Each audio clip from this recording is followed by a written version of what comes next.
Good evening and welcome to another Four Lads Sunday show. Now, before I say hello to my guests, I just need to give a quick mention to all the sponsors here at Four Lads.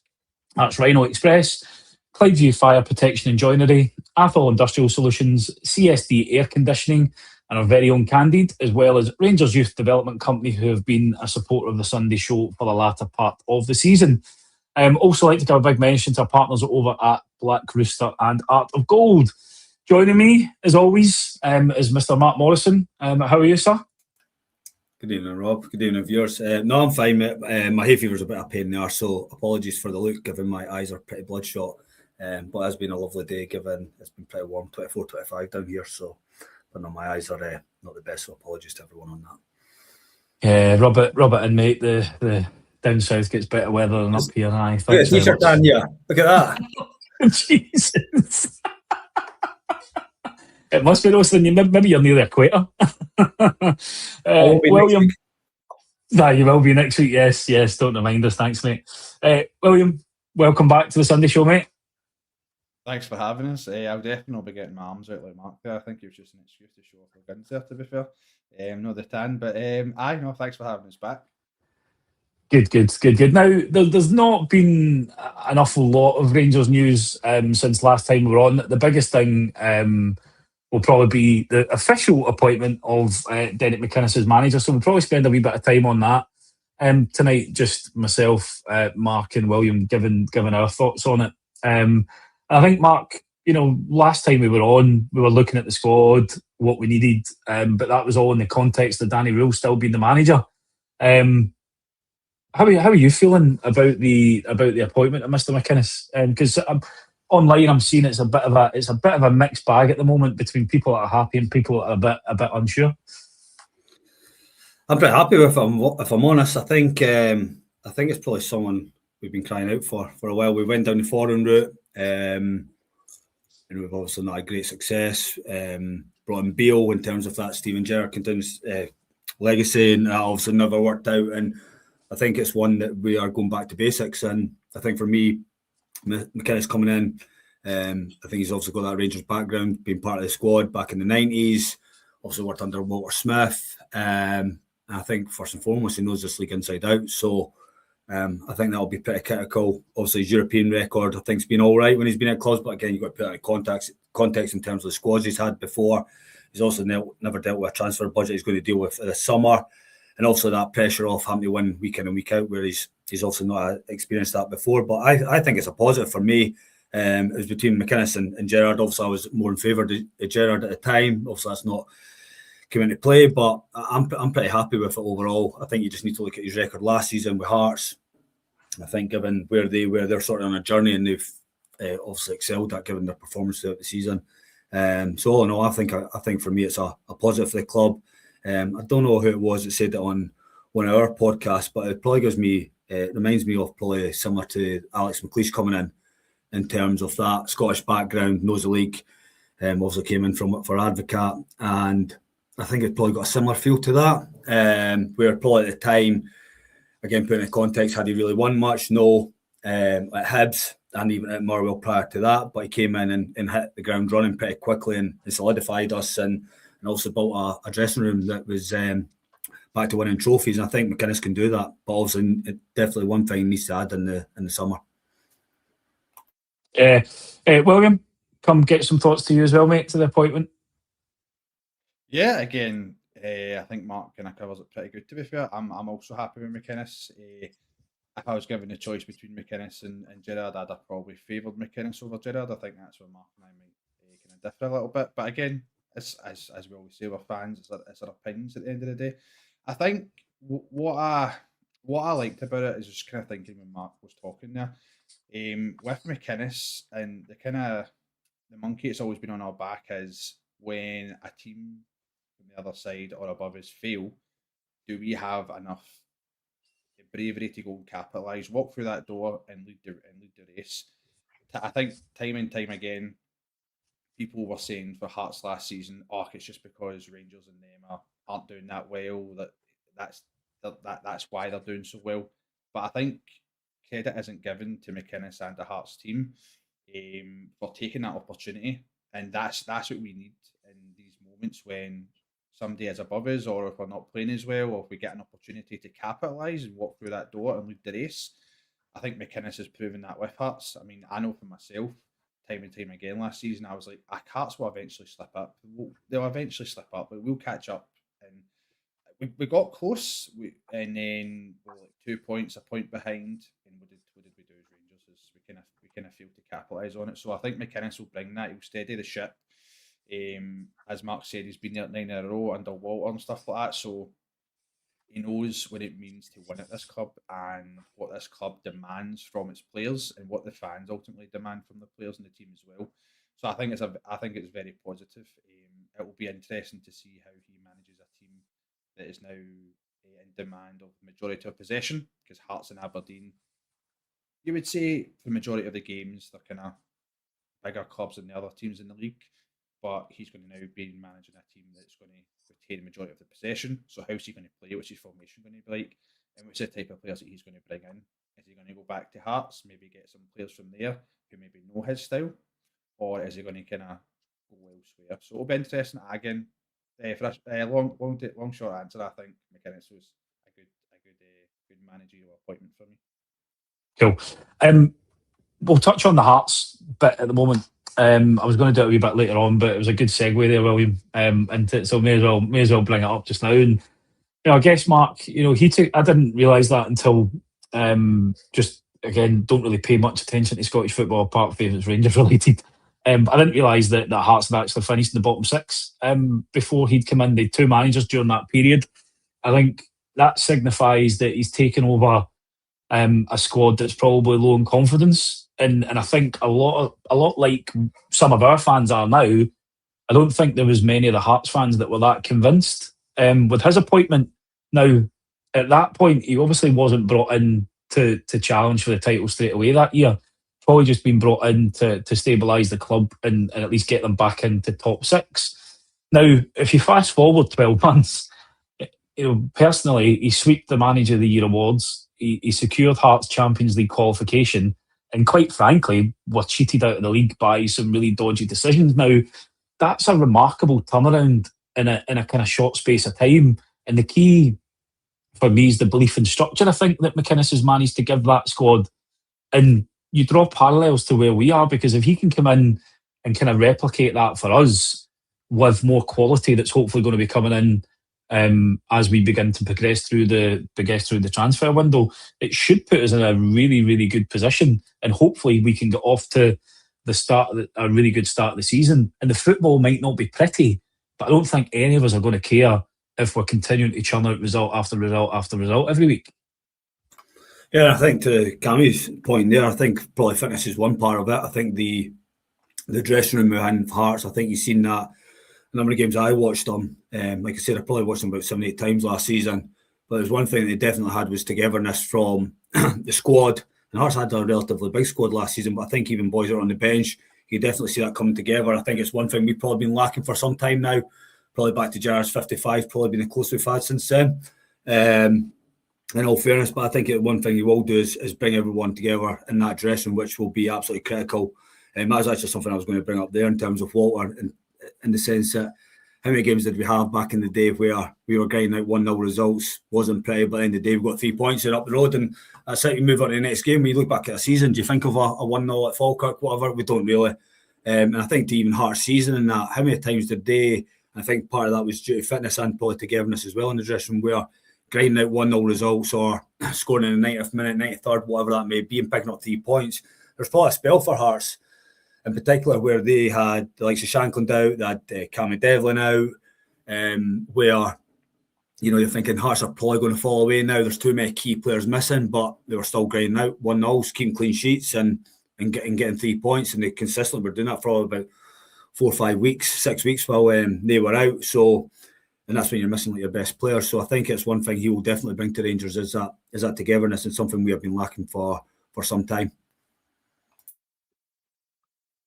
Yeah, and I guess it's an interesting point as well, William, because it's how's he going to approach things? Just like you said, probably Hearts and Aberdeen, maybe not so much Hearts, but certainly when he took over Aberdeen, that was a team that was never going to be dominating possession against the majority of the teams. Hearts, with the exception of the Old Firm games, I think he'd probably set up to be a bit more controlled and a bit more contained in those games. But against the other teams in the SPL, he did kind of have a bit of flexibility where he did try and control possession a little bit more from a Hearts perspective, and maybe try to put a bit more of a press on from that perspective. I guess from our point of view, it's really good that he's kind of not wedded to one single system. He shows that tactical flexibility that we probably need, and you'd like to think that he's going to come in, assess the players, he'll know them already anyway, and start to build something that plays to our strengths rather than shoehorning a system into players that maybe don't fit it. Yeah, no, spot on. Again, sorry to kind of steal his fact, but as Mark pointed out before the show itself, our centre backs kind of made the most passes, but with McInnes at Hearts, it was the centre midfielders, and that's kind of what I would expect and I would want for my guys. Again, sorry Mark for stealing that, mate. But that's what you want. You want your midfielders to control the dictate of play. You want them to be being that playmaker, number 6, just again winning the ball, recycling it, giving it to your forward men.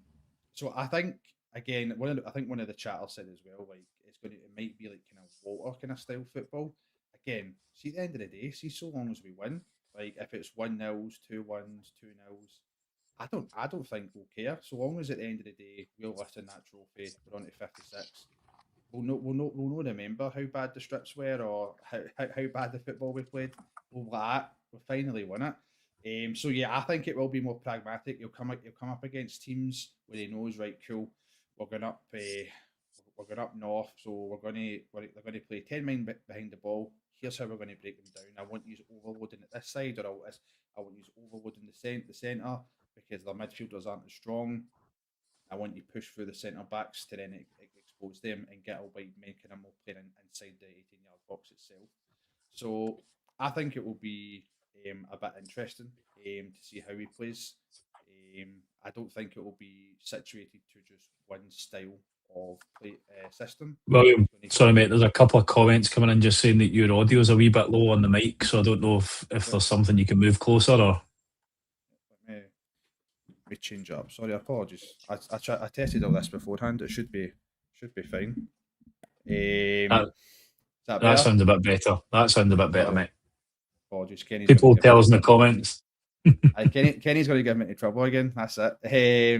So I think he's not going to be rooted to one-dimensional football. Like, this is how I want you to play. That's it. End of story. No matter how bad the game's going, he's going to be able to change it up. He's going to clearly our right flank isn't working as well. He's going to bring it, and I don't think he'll be scared to make a change sooner rather than later as well. That's something that I kind of noticed. Again, for the few games that I would watch with Hearts. So I think it will be a pragmatic style. I think he'll just want to get a win, however that is, if it's an own goal, centre back. Again, set pieces as well. It will be interesting to see how he works with Scott Fry if he'll stay at Rangers, because that's one thing Hearts were good at when they were churning out results. They were just getting those 1-0s and stuff like that over the line. So I think it'll be a more pragmatic style of play that we'll see.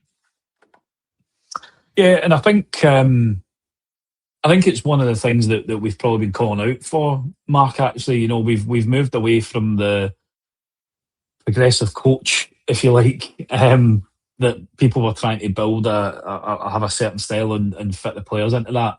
McInnes is definitely a much more pragmatic manager, and places probably a bit more focus on the structure, the physicality, and organisation of the team. I would anticipate he's probably going to strip things back to begin with. Get the players thinking about things in a much simpler way, playing to their strengths and making it difficult to beat. For the short term to get us up and running in the season, that's going to be good. But you know what our fan base can be like. We'll be demanding some free flowing football at some point. But I guess it's just going to be trying to make sure that we have a bit of patience and appreciate the results over the performances, maybe in the short term. I think the patience will be there. We keep picking up 3 points. I think if we don't, then I think it's a different ball game. I think from my perspective, I think if we come out of the traps, picking up wins, as you said, I think one thing Derek McInnes' strengths is definitely working to his strengths of his team.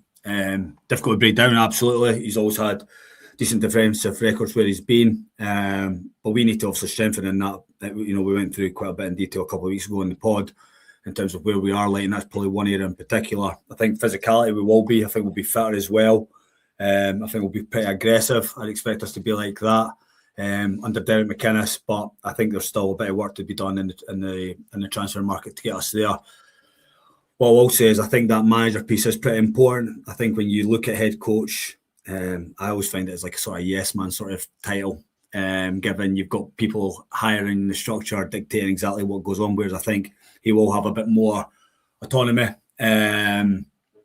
of decision making, but I think there will be, you've also got Stig Bjornaby there, except Andrew Kavanagh, obviously part of that transfer committee or whatever they've called it. But I think Derek McInnes will also have a massive influence, and also he'll be wanting in the building. I think that will be key. I think to Derek's teams before, that is one thing they have been is fit, but also physical. But I think to your point, the patient side, I think will be there even if we are grinding out results and also picking up wins. But as obviously time goes on, this is going to take a little bit of time as well. You've got to remember where the squad's currently at. I think we've got some good players, but we've got some shite in there as well. So it's one that we're going to have to obviously make some changes throughout that summer transfer window. I think we've got to be honest here. Clearly, we weren't good enough. There was a comment there before that Hearts were better us to watch. They absolutely were. And I think the thing for me is we were too passive on the ball. I think in contrast to Hearts, you could definitely see that intensity was there. It's an aggressive style of play where they had obviously a lot of benefit in that. Yeah, no, absolutely, mate. I think the one thing you'll always get across the Rangers fan base is different opinion, and I think William, the biggest criticism that people are going to have about Derek McInnes coming in is the lack of trophies across his managerial career. But like we spoke about Hearts, we don't really talk about the context. And I think if you look at the job that he did with Aberdeen, they were kind of a mid-table side before he took them over. They hadn't won anything since about 95, 96. By the time he'd left, he'd won them a League Cup. Probably should have won more, to be honest, in the cup competitions. They qualified for Europe 7 consecutive seasons. But I think the key thing was that they never finished below 4th in that 7 full seasons. And I think they had a couple of 2 or 3 or even 4 second place finishes. So to eke that out of an Aberdeen team who he himself admitted didn't have the biggest budget because he had to convince the board to spend 200 grand on Lewis Ferguson, I think just showcases what you can eke out a squad. And I think while trophies is one thing, sometimes we've got to take a wee bit of a step back and look at the context of the club that the manager's gone into and the job that he's actually done. And for Rangers, absolutely, every manager is going to be judged on trophies, but it's different at other clubs. That progress, getting them consistently back into Europe and having them at the top end of the table is a big success for a club like Aberdeen. Maybe not for us, but certainly for Aberdeen it is. No, yeah, spot on, mate. Again, for us, expectations are trophies. There's no if, buts, coconuts. That's what we expect. Other clubs, Hearts and Aberdeen, yeah, maybe a League Cup or whatever every season or two, when they're competing with the big two. So I think what was it? He's won in 17 years. His managerial career that he's won trophy wise. But again, I think that in itself for Aberdeen and for what he done at Hearts, they have different end goals, as you would say, just to compete. So I think he has done well. He's proven himself. He's kind of a little bit like Lawrence Shankland. He's went away. He's applied his trade. He's seen what system works. He's understood Scottish football. He's understood. He's got to finals with Aberdeen. Won the cup with themselves. So that will be good. A good foundation for him. But again, it's a completely different kettle of fish when he comes into Rangers. Hopefully, the fact that he was here when we did the 9-year-old season, he was around those players, around that atmosphere, that environment. He should get that over to the players so they understand. what it is and what it means to come out and win again trophies for Rangers. So that is the full expectation of McInnes stepping in and putting on that suit and tie essentially. So it'll be interesting again to see what he does with the budget. The whole manager and coach thing. I prefer manager. Like I don't know if I'm old fashioned. I just think as soon as you go to head coach, you start getting other people involved. It just muddies the water. Like at the end of the day, like you think back about when we had him that shan't be named, and we're saying right, it's Thelwell, it's him, or it's Stewart. You don't really, not that you're looking for somebody to blame, but you don't really know who to hold accountable for what's happening at our club. So just have it McInnes, have somebody who can advise them for the European continental side of it, and then that'll be good. He'll bring up Scottish youth talent. He's done that in the past with Aberdeen. I'm sure he's done it with Hearts as well. So he'll bring up some youth talent. And again, we've got youth boys in there. Scally. Who else? We've got that Kyle Glasgow. I'm sure one of the guys put in the chat that centre back. Big baldy guy. I don't know his kind of big baldy guy. He looked like a bouncer or something like that. So he'll hopefully bring them through. Play them like cup matches. That's kind of what I like about him, as a commenter said. Kind of like Walter. Walter would get a cup match, bring in a youth player. Say, right, wee man, let's see if you're ready. Can you make this step up? Can you help this squad? Slowly bring them in, slowly kind of earn their way up. So I think it will be a step up for him, but I think he's ready for it. Again, it's all up to how he applies himself and how he manages the players. Yeah, one of the things I was going to touch on was the youth side of things, but before I do that, Mark, William brought up a great point there, because it's one of these things that we fans probably get caught up more about than anything else, which is the terminology and the fact that he was announced as manager and not coach. And it is just little, I'm not going to say daft things like that, but it's important to us, I guess, as Rangers fans, isn't it? Because we've been used to your Smiths, McLeish, Souness eras where they've been managers. You know, they haven't been brought in as a head coach. They were the figureheads of our club, and they led from the front. You know, it's obviously in more recent years that this kind of head coach has come up and has become the fancy terminology that people like to get announced. But is there really any difference, or is it just to make us fans feel a little bit happier? Don't know. I'll be honest. I don't know if it is the case, but I think I think this one. I think it was an important message, because I think, you know, this head coach is kind of stemmed from like European football, isn't it? That whole director, sporting director, whatever the hell you want to call it, and obviously feeding down the chain. But I go back to, I feel like head coach, you're kind of got all you're really dealing with is the players and sort of training, etc., where you're not sort of having involved in that whole club structure. Whereas I think a manager does. You know, you can go to like Man United, Sir Alex Ferguson, manager, pretty much from top to bottom. He knew everything that was going on. Well, I think Darren McInnes will have that, probably not, but I think there'll be probably more, as I mentioned before, sort of that autonomy and input that he'll definitely have, probably in comparison to Russell Martin. And this is probably a piece that Andrew Cavanagh's probably learned throughout the last 12 or so months of his journey being part of Rangers. Seen a comment there in terms of, you know, they obviously need to get this right and feel the wrath if they get it wrong. But I think it's probably one that they're probably changing their way of thinking. I think it's important that the manager does have that autonomy and does have that impact on not just one part of the squad. I think it's probably the club itself and sort of what's going on within that structure. Also, there'll be others that will influence that as well. But to your point, I think it's a marketing gimmick or a piece just to get the fans on board. I don't know, but I think it will be there. It will have a slightly different impact to the likes of Russell Martin and probably Danny Rule. And I think that's probably one that Andrew Kavanagh, well, he's been at the club as probably learning as he goes, but one that he has need to get right moving forward, given first 12 months, there's been a number of pluses, but there's been a lot of negativity as well throughout his journey being at the club. But I was quite happy with it. Probably yourself got a little bit excited and noticed, obviously, it was saying manager instead of this head coach. I don't like it. I really don't like it. But I think it's just probably the way the European model has been sort of evolved over the last decade or so, where and clubs are probably implementing it here. I think the only thing is, to us as Rangers fans, you know, we are a traditional club. You think of like the manager in the suit, the brown brogues, tie. Like we are quite traditional when we are an institution. I think we see things from a different light.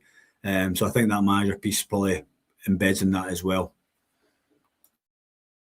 Sorry, wee shock. Look, I've got the text from coming through for the Belgian game just in case there was any updates on Nico Rask and Iran have just gone 1-0 up against Belgium. So that's a bit of a shock. Unbelievable. So focusing on youth, because I think that's something that we haven't actually done very well at Ibrox for a while, to be honest. And one of the things that I wanted to do was just have a wee look back at McInnes' approach, and I think he's probably a bit like previous managers that we've had, where his focus really is about giving players opportunities on merit. And I had a wee look back, and I think Aberdeen's probably the best example of this in his career. I think the preface is that most people's assumption is that he doesn't really give youth a chance, but there was certainly at least three examples that I could think of from Aberdeen. First one, Scott McKenna. It was McInnes that gave him his debut. He became club captain. They sold him to Forest for upwards of £4 million. The next one is Calvin Ramsey. McInnes was the guy that brought him at the first team, developed him, and they eventually sold him to Liverpool for anywhere, I think it was between £4 and £6.5 million. And then the biggest one, which is probably more closer to our hearts, is Lewis Ferguson. He was the one that pushed Aberdeen to sign him when he was 18 for Hamilton because he saw the potential in him. And he became a key player, captain, and you could arguably say one of Scotland's best midfielders at this moment in time, which got him his move to Bologna in Serie A. Now, I think, William, that shows that once young players develop, or once McInnes develops the trust in those young players, they're going to play regularly and become an established part of that squad, aren't they? Yeah, 100%. I think it goes to show he doesn't have that fear. If you're good enough, he'll give you a chance. And I think as Rangers fans, we all love a youth prospect coming through, and just kind of that boyhood fan growing up through the Rangers youth, going all the way up and playing for the first team squad. I don't know why. There's just something that, for me, there's something different about that. You kind of get behind the lad a little bit more. You can not that you want him to do better than any other player. Like if we've just spent God knows how many millions on foreign players coming in, but you wish him a little bit better. You hope he does more and stuff like that. And I think that's because we all kind of saw ourselves at that point when we were young, like all our dreams to play for Rangers. Unfortunately, we didn't make it, but these young lads do have that chance, and we want them to succeed. And yeah, it's something different and something special about it. So I'm looking forward. Again, we've got correct me when I'm wrong. So we've got Scally, Kyle Glasgow. I think there's a talk of that. Is it Maguire, the keeper? Is it a young boy as well? Yeah. I'll not say I know a lot about our youth squad. I don't. I'll be honest. Just whatever pops up when there's like, oh, this hot prospect or this young lad seems good. That's kind of when I tend to find out. I should probably do a little bit better and kind of maybe pay more interest to the youth squad. But like we've said time and time again, if the first team are doing well, everything else handles itself. If we are winning games on the field, that means we get to give chances to young players in cup matches, because if we are 3 points, however many points clear at the top, we can rest our first team players, give the young ones a chance, get them on, like again what used to happen back in the day. Put in Scarlett at left back, rest two Romans. If we're not, I imagine we'll bring in another left back. Kyle Glasgow, I think he's a winger, if I'm not mistaken. Get him out in the wing or a midfielder and see how he competes in a cup match. See if he steps up to it. And again, I think, as you've rightly pointed out, Derek McInnes has that eye. And again, what makes it even better is it's young Scottish talent that he will hopefully bring through. And then if they do want to leave Rangers, if they do want to go on to a league down south that's going to maybe give them more monetary gain, then completely understand. They've served our club well, they've done well for us. we've not paid anything for them. Let's sell them on. Let's kind of get that conveyor belt. Because I mean, when you think about it, Netherlands, Belgium, same population as Scotland. What are they doing different to us? Like what are we not doing that their coaches are doing? So that's where it would be good to get that idea as well, to try and apply that, and then you've got two revenues. You bring in young prospects from abroad, but you've also got your own prospects, your homegrown players who you can also sell in. I think it's interesting as well, Mark, with developments this week, because obviously Stig Bjornaby has now been appointed performance director, I think it is, and checking out what exactly that role does within the club. He's going to have a big input on the academy set up at Auchenhowie, by the looks of it. So maybe a bit of Nordic influence might be actually a good thing in the academy setup, encouraging the young players to stay away from certain things that maybe in the west of Scotland are a bit more of an attraction than they might be overseas, in the Netherlands and in the Nordics. But I think this appointment could excite some of the young players, because if they knuckle down, they work hard, they apply themselves in training, they know they're going to get opportunities under McInnes. And I think the ones that I had in the back of my mind are certainly Finlay Curtis. You look at what he did at Kilmarnock the second half of last year. Brilliant opportunity for him. Bailey Rice is likely going to go out on loan, but there's no reason why he can't have a good first 6 months out on loan and then potentially be recalled and part of that first team squad. You've got Paul Insioa, who was on loan at Wraith last year, get their player of the year. Another midfielder. I know a couple of people have put in the chat about McCallion. You've got Scally at left back. So there's some players there, and obviously Kyle Glasgow, who I think we've all seen clips of him doing his work in the off season. There's a lot of young players there that could grasp the opportunity, but it's up to them. They've got to go into that training ground every single day, and if they're involved in that first team, they've got to kind of almost act like they own it and they deserve to be there. And McInnes will give them an opportunity. Yeah, I think in fairness, in terms of academy and players coming through, we've won quite a number of international tournaments for some years now, and then it's sort of that next phase is that I don't know if it's a motivational thing or whatever that may be, but we've definitely had talent for a number of years now, given what we've had quite a lot of success. I think that one was like Abu Dhabi or something like that. We won that a couple of years ago, one of the international tournaments, and then a number of players were expecting to come through and whatever. They said they might be drinking women. I think that's what you were implying before, Rob, in terms of the input Stig Bjornaby can have on making sure the players don't get involved in. But I think it's one that if there's a pathway on the young team in terms of, as you said, plan your trade, working hard in training, you're getting that involvement, especially in training early doors, to then working your way up into getting that first team. And I think it'll give them some more motivation. I think the problem you've got is maybe historically there's been maybe a block or whatever that may be, where not as many boys have been training with the first team or just not making that next step. There's probably, I don't know if it's mentality or lack of opportunities. It could be a bit of both. But I think to McInnes's benefit, or what he works well with, you mentioned a couple of good examples with Lewis Ferguson, Scott McKenna and the boy Ramsey as well, is there's evidence here that he is quite happy to take a risk if boys are good enough to start in games, no matter where they are. Which I quite like, and I think to William's point before is we probably see our own differently in comparison to we treat them as one of our own, and if they get in, then we'll back them, and if we see they're working hard, try to do the right things, then they definitely will get on side with us. So I think there's an opportunity there for the young lads. I think the one probably I'm most excited about is probably Finlay Curtis. I think just given the impact that he's had the second half of this season, I think he can definitely have, he's at the World Cup, he's not really had much involvement, but I think when he has a slight break and then once he comes back into full pre-season, I think this will be a big summer for him, and obviously hopefully he can kick on, given how well and how successful his loan was at Kilmarnock. But there's an opportunity there for them. It's just a matter of them grasping it.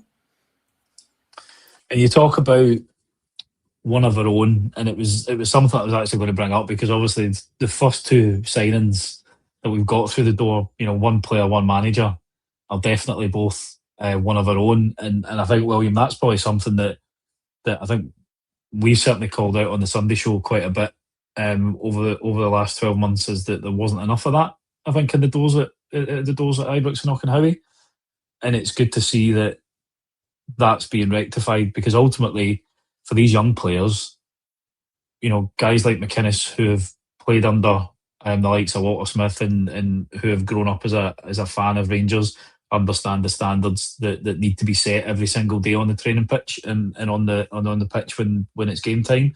And then Shankland, who is a fan, who is again going to be responsible for encouraging these young boys to work hard. The more Rangers minded folk that we can have through the door, the better it's going to be for us longer term, isn't it? Yeah, spot on, mate. Because again, that's going to help with your foreign talent that you do bring in. I would say personally, I'd want the majority. They don't always have to be from Scotland, because again, we've got fans in England, Wales, Northern Ireland, and stuff like that. So, if they're growing up around with their family, they understand what it means to play for the club. Again, Shankland, he's plied his trade elsewhere. I think quite a lot of fans would have said we should have got him earlier. But again, it's easy to obviously say now, but I think we've got him at the right time. 29, 30, very experienced. He's played with several teams, several different managers. And again, I think I've seen I've posted a few places, people are just saying it's like Chris Boyd 2.0. I don't think that's the case. I think he's very, very underrated for what he could do. He can link up play, he can bring players in, he can kind of drop in at number 10 a little bit. So he's an intelligent player, and he's always in the right positions at the right time. Kind of like, again, I don't want to compare him to it in case I somehow jinx it, but like Kamar Roof, when Kamar Roof was fit, he was our best finisher. Like, without a doubt, there was no issue with Kamar Roof whatsoever. He just, apart from the obviously injuries, but yeah, I think having that majority of Scottish-born players, if you can, or players who understand the club, the DNA of the club, what it means to put on that jersey, step over that white line, that's going to be important, because when you do get guys who are coming in from France, from Spain, or from African nations or America or wherever we're going to scout from, Scandinavian countries, Finland, then you need that Lawrence Shankland, hopefully Lewis Ferguson, those guys who say, listen, see when you're going out to play that mob or the smaller teams, listen, they're going to try harder against us. Like, other teams just say, oh, you're paranoid, you're this or you're that. But as Graham Souness said, every Rangers fan wakes up knowing every other team doesn't like us and we don't care. So that's the kind of mindset you need to get in. You need to have that kind of see you next Tuesday mentality when you step over that white line. I don't want you shaking a player's hand. I don't want you helping them up. See, when they're pretending they're hurt and they're injured and they need time to stretch their hammies, I don't want my players going over helping them out. No, those 90 minutes plus, you've got to see that other person as maybe enemy is a strong word, but again, you want to win this, so you need to see them as something different, essentially. So having players who understand their club is going to help that. It's going to help these young diamonds in the rough coming in, trying to make their way in the Scottish League, help them develop. Yeah, and it's a good segue again, William. Your team is up for me, mate. So I really do appreciate it. You mentioned Lewis Ferguson. It kind of brings us on to some of the rumours. And again, to be honest, it's been very, very quiet from a transfer front point of view. That name isn't going away. But I just cannot see a deal being done at the right price that's going to keep most people happy, unfortunately. He's somebody I would love to absolutely see at the club, Mark. Because again, I think you're buying an instant captain, somebody that understands the club, somebody that McInnes trusts, and I imagine that he would trust McInnes given the early influence that he's had on his career. And it would just suit us to the T to be able to get a player like that in and have him in our midfield. Yeah, I think to Lewis Ferguson's credit is he's been captain of a team in Italy. That's not his first language. So clearly having an impact on the dressing room day in, day out, for him to be in a foreign country and leading that team out when it's not your first language, I think is pretty impressive. So I think he's got that leadership qualities. I think we've been lacking that significantly for a number of years now. Shankland Ferguson, I think, definitely helps drive that. he's got Rangers DNA in him, given who his father is and his uncle. So there's plenty of Rangers blood flowing through his veins. But I think you can see exactly what qualities he has as well. And I think probably one with Raskin going out, I think he definitely fits that bill. I've seen prices of about €9.5 million, but then I think he's down to the last 12 months of his contract. So I don't know, if there's also be some negotiation on that price. But I think it's one that a deal that I would like to happen this summer. I think he would have a major impact, not only on the park, but I think off the park as well. And I think to your point, they're driving that standards day in and day out. And I think him or Shankly would be one for me that I would like to see leading out that team every week, because that is something we have been lacking. But it's one that I think we need to happen this summer. Good age, 26. He's had success wherever he's been. I was quite impressed with him when he was at Aberdeen. He's obviously good on him. Decided to make that move abroad, which, I think we are starting to see a lot of Scottish boys now starting to go over to Italy, but, he's probably one of the first to do it. And on the back of it, I think he's been in and out of the team last season, but over the piece, I think it's been relatively a successful move, and he's also had injuries in amongst that. So I think it's one that we need to, is where I'm going. I don't know if he's maybe trying to fix his audio, so we'll just continue, mate. It's fine. So no, I think it's one that we need to happen for the summer. But again, price point will be an interesting piece to see what we can negotiate. But I think if we are to sell Raskin, which I think we will, I think it's one that we'll still come away with a decent amount of money in our pocket, given he's got 12 months to go. But it's one that we need to make to happen. Yeah, absolutely.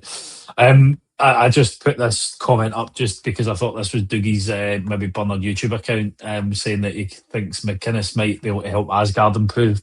I would love nothing more than McInnes to be able to get something else out of the team that we've got, William, because it would mean that the investments last summer haven't been wasted. And I guess time will tell. Ultimately these players are going to have a bit of a clean slate at the moment. They're going to have a pre-season under a new manager, and they're going to have to work hard under McInnes, certainly, because he's not going to accept anything but 100%.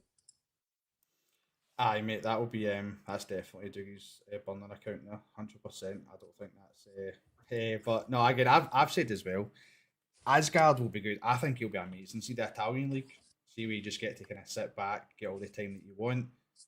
Yeah, 100%. In regards to the players that we have, again, captain material.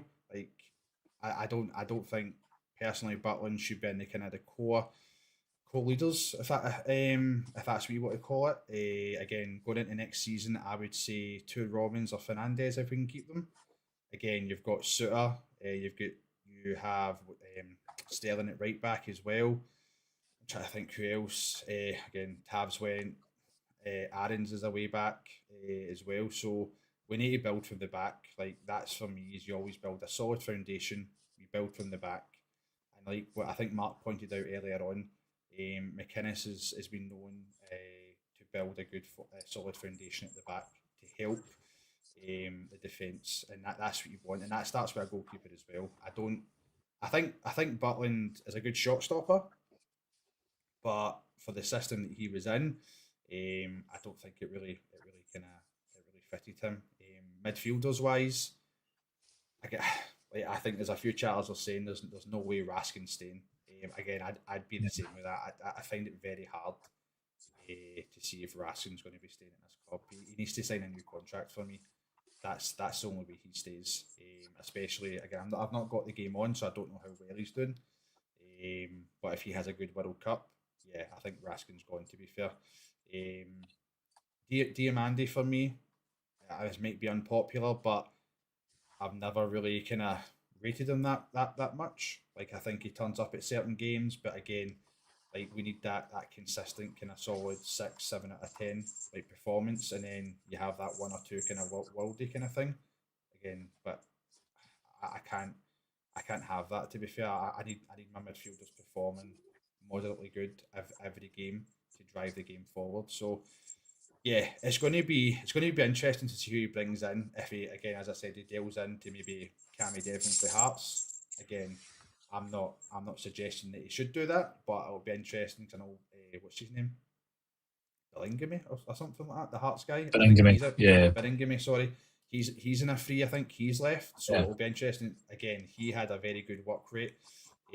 Got the ball back and just gave it to your playmakers. So yeah, it'll be interesting.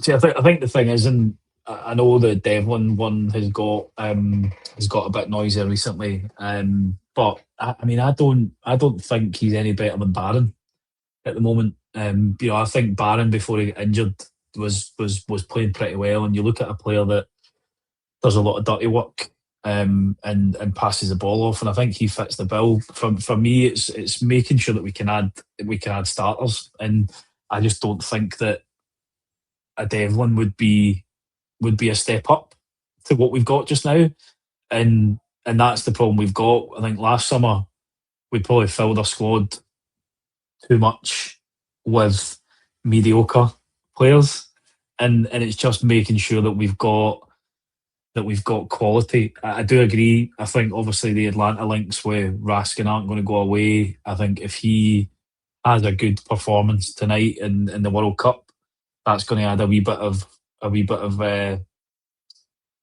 money onto his transfer fee, hopefully. So it's going to be interesting. I mean, I think the one name that I would love to see come in, and I guess this might start to pick up next week when the manager is actually officially in place and is unveiled, etc., would be Watt from Motherwell, because I think he would come in and be a really good addition in that midfield and would be a step up on some of the players that we've got there. I think if you could magic some miracle out and sell Raskin and get somebody like a Ferguson in, then all of a sudden you've got the shapings of a real quality midfield there. The interesting thing is going to be how noisy it starts to get now that McInnes is confirmed and that he's back in Scotland and unveiled probably early next week, I would imagine. Players are obviously returning on Thursday, Mark, and I guess that's when we'll start to see the first snaps of them in their snazzy training gear, that looks like, a jockey's shirt. So it'll be interesting to see what noise starts to pick up next week, because it's been pretty quiet. I mean, trying to get 45 minutes to an hour out of Rangers news this week has been really difficult, but I think we've done a decent job so far. Christ knows how we've done it, but here we are. We're 48 minutes in. I think, can I just go back to the Asgard piece? And I think there's a couple of players in particular. I think one thing we need to stop doing is project player signings. Like, I think last summer is probably an example of buying too many. I think one or two, while you're bringing in 4, 5 experienced, I'll quote Graham Souness when I say this, but senior pros is what we need, leadership. And we go back to Shankland coming in, Lewis, etc., Ferguson. These are the sort of boys, quality alongside mentality and leadership is what we've been lacking. But I think that's the kind of profile that we need to be focusing on this summer in particular. We've done the whole project players. I think that's done for me. We can maybe bring 1 or 2 in. We mentioned before about a couple of young boys also wanting to step up into the first team. We've got Gassama there, which again I think the likes of Gassama, Asgard, for me I think are done. I don't want to see them. Just on what I've seen over the last 12 months, and I know we've got a new manager coming in, Lacey Life, etc. But I just think the way that they play, Gassama could probably be one that might. But I think Asgard, and to Williams' point, I think he's right. He's probably better in a game where the pace is a lot slower. Sadly, in Scotland, you don't have 2 minutes to breathe and someone's up your arse before you know it. So I think that's where it just doesn't suit his game. But I think that's one we need to sort of shift the dial on a sort of the profile of players that we're looking at. And probably January was an example, probably excluding Skov Olsen, where we had quite a bit of success. Chukwueze started well and he sort of fell off towards the end of the season, but I thought he started quite brightly. Obviously, we brought in Tour Romans, who I absolutely love, been a great success, and obviously the impact he's had in pretty quickly. So if that's more of the profiles we're going to focus on, I think we'll have a good summer. But I think part of this as well, Rob, is one thing we've probably changed as a club is stuff's not getting leaked in terms of transfers. We're literally finding out of the morning or maybe the night before, whereas you might have had some noise, etc. beforehand, and then, a week later it's sort of a done deal, whereas we've probably been a bit quiet on that front. bit of shit for us given we need to talk about things. But from a club perspective, they've obviously got their house in order on that front. So it's one of these. But we're 15 minutes in, and I don't know how. I think I'll end on this bombshell, which is that comment for Paul, which I really like. Absolutely, at 46 years old, I think it is, Ronaldinho is back playing. There's a player that would be able to take the ball, run with it, and keep it. So maybe Rangers need to be looking at signing him. But we'll see. We'll see. As always, gentlemen, I really do appreciate you coming on. It's always really difficult at this time of the season because we are at the mercy of news and links, and there has been very, very little going on at the club this week. So, Mark, I appreciate you coming on, mate, and battling through the conditions down south. Thank you, sir. My pleasure, mate. I actually thoroughly enjoyed it, given there wasn't too much to talk about, but I thought we got through plenty of good points, and hopefully everyone enjoyed it. We did. William, appreciate you coming on. You'll no doubt have seen a lot of comments about volume of mic, etc. But you were coming across on mine fine. So we'll need to have a look at that and listen back to the video and see what we can do there. But I really do appreciate you coming on, sir. Thank you very much. No, thank you for having us on. And again, I didn't, apart from what you said, sorry to the chatters. After that, I was trying to kind of mess about with it to get it working. So apologies if the mic quality wasn't that great, guys. I'll make sure to have that fixed for next time. Again, apologies for that. And just to everybody listening, he was making some phenomenal points. The best sense that you'll ever have heard spoken on this podcast, certainly on a Sunday show. So we'll make sure it's fixed for next time. Before I finish, I just need to say another quick thank you to all the sponsors at Four Lads: Rhino Express, Clydeview Fire Protection and Joinery, Athol Industrial Solutions, CSD Air Conditioning, Candid and ROI DC, as well as the partners that we've got over at Black Rooster and Art of Gold. All that's left for me to say is a massive thank you for everybody who tuned in to watch live, for anybody that is watching us back in your spare time, and for those that are listening to your normal podcasting sources. We really do appreciate the support you've shown us, and hope that you can continue to share the pod online. No doubt the guys will be back tomorrow, Stevie and Kenny, with other great shows throughout the week. Take care, folks, and hopefully there's more Rangers news for us to talk about next Sunday.